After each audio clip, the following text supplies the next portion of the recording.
Exercise 7.3 Maths NCERT syllabus. Write the fractions. All are these fractions equivalent. ఇక్కడ ఒక circle, ఈ సర్కిల్ని ఎన్ని పార్ట్స్గా డివైడ్ చేశారో 1 2 పార్ట్స్గా డివైడ్ చేశారు. ఇక్కడ ఒక సర్కిల్, ఈ సర్కిల్ని ఎన్ని పార్ట్స్గా డివైడ్ చేశారు 1 2 3 4. ఈ సర్కిల్ 1 2 3 4 5 6. ఈ సర్కిల్ 1 2 3 4 5 6 7 8.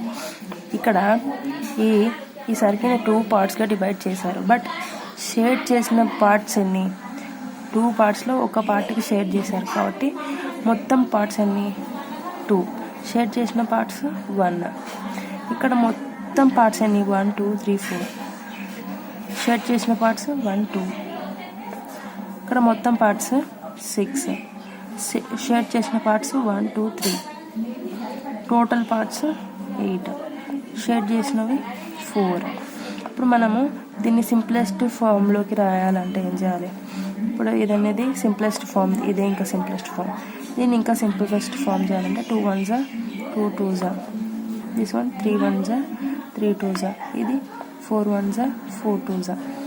ఇప్పుడు ఈక్వివాలెంట్ ఫ్రాక్షన్ అంటే ఇప్పుడు మామూలుగా ఒక నెంబర్ని సేమ్ నెంబర్తో డివైడ్ చేసినా లేదా మల్టిప్లై చేసినా వచ్చే ఫ్రాక్షన్ని ఈక్వివాలెంట్ ఫ్రాక్షన్ అంటాం. ఇప్పుడు 1/2 ఉంది.